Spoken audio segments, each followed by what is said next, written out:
Hello everyone, welcome to Career Pathshala, and in this lecture we are going to learning our aggregate functions. Basically aggregate functions क्या होता है इनको समझने के लिए सबसे पहले तो theoretical knowledge हमारी होनी बहुत जरूरी है।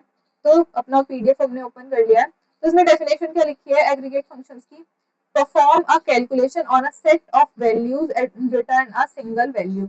मतलब एग्रीगेट फंक्शंस क्या करते हैं, एग्रीगेट फंक्शंस कुछ इनबिल्ट फंक्शन होते हैं हमारे माइस्क्यूएल वर्कबेंच के ऊपर, जिसमें से कुछ कुछ फंक्शन है यहाँ पे, जैसे काउंट हो गया, मैक्स हो गया, मिन हो गया, एवरेज हो गया, सम हो गया। ये क्या करते हैं, ये फंक्शंस बेसिकली क्या करते हैं, जो हमारे डेटा टेबल के अंदर डेटा स्टोर होता है उनके ऊपर कुछ कुछ फंक्शंस अगर हम लगा देते हैं तो उन फंक्शन को एक सिंगल वैल्यू में, मतलब हमारे पास बहुत सारा डेटा हो सकता है, तो उन बहुत सारे डेटा को एक सिंगल वैल्यू में करके हमें दिखा रहे होते हैं।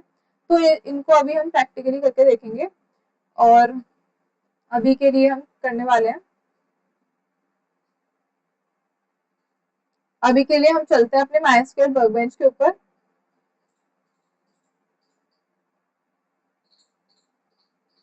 और यहाँ पे हम चल के देख रहे होंगे कि किस तरीके से एग्रीगेट फंक्शंस काम कर रहे होते हैं। तो अभी के लिए इसको एंटर एंटर एंटर, और एग्रीगेट फंक्शंस को हमेशा SELECT सेलेक्ट,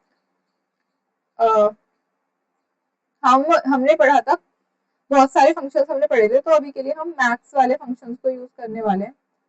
मैथ्स ऑफ, हम अपने मैथ्स फंक्शन को अपने एज वाले कॉलम पे लगाने वाले हैं। एज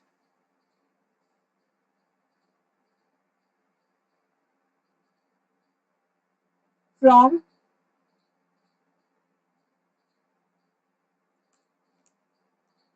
फ्रॉम, और अपने पर्टिकुलर टेबल को सेलेक्ट कर लेंगे। तो हमारा जो टेबल है वो है स्टूडेंट, और अब करेंगे इसको एग्जीक्यूट। एक सेकेंड, इस एज को हमें मैक्स के अंदर, मतलब इसके अंदर ऐसे लिखना है। और अगर अब हम जाके इसको एग्जीक्यूट करेंगे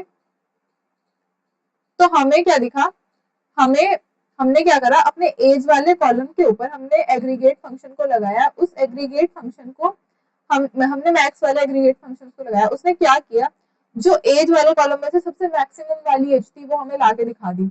वहीं पे अगर हम काउंट वाले एग्रीगेट फंक्शन को लगाते तो देखते हैं ये क्या कर रहा होता है, एग्जीक्यूट।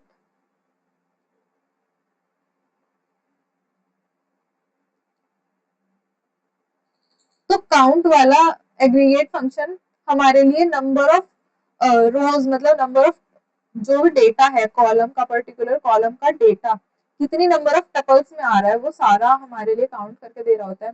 वहीं पे मेन हमें मिनिमम वैल्यू दे रहा होगा। और हमने और कौन सा एग्रीगेट फंक्शन पढ़ा था, एक एवरेज और एक सम नाम का भी था। तो एवरेज और सम को भी ट्राई कर लेते हैं। एवीजी,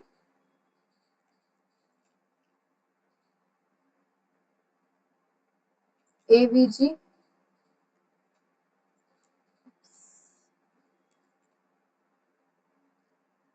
अगर मैं इसको एग्जीक्यूट करूं तो हमें अपनी एज का एवरेज मिल चुका है, जो है 22.6667। और लास्ट हमारे पास बचा है सम। तो सम को भी यूज कर लेते हैं और देखते हैं ये हमारे लिए सारा सम दे देगा या नहीं। इसको भी कट कर लेते हैं, एग्जीक्यूट। ये एज कॉलम का, पर्टिकुलर एज कॉलम का सम दे देगा। तो हमारा सम आया 136। तो इस तरीके से हम अपने अलग अलग एग्रीगेट फंक्शन को लगा सकते हैं अपने डेटा का एक क्विक रिव्यू लेने के लिए, या और भी बहुत सारे ऑपरेशंस और भी बहुत सारी चीजें करने के लिए। तो नेक्स्ट लेक्चर में हम पढ़ने वाले हैं अपने दूसरे टॉपिक को, जिसका नाम होगा ग्रुप बाय क्लॉज। तो ग्रुप बाय क्लॉज को भी हम नेक्स्ट लेक्चर में कवर करेंगे। और इस लेक्चर के जितने भी प्रैक्टिस क्वेश्चंस हैं, जितने भी थ्योरेटिकल और प्रैक्टिकल प्रैक्टिस क्वेश्चंस हैं, वो आपको डिस्क्रिप्शन में मिल जाएंगे। और इससे पहले वाले लेक्चर्स और भी इंपॉर्टेंट है, तो प्लीज आप पूरी सीरीज को चेकआउट कीजिए और नेक्स्ट लेक्चर के लिए प्रिपेयर रहिए। Till then keep learning, keep building, and I will see you in your next lecture.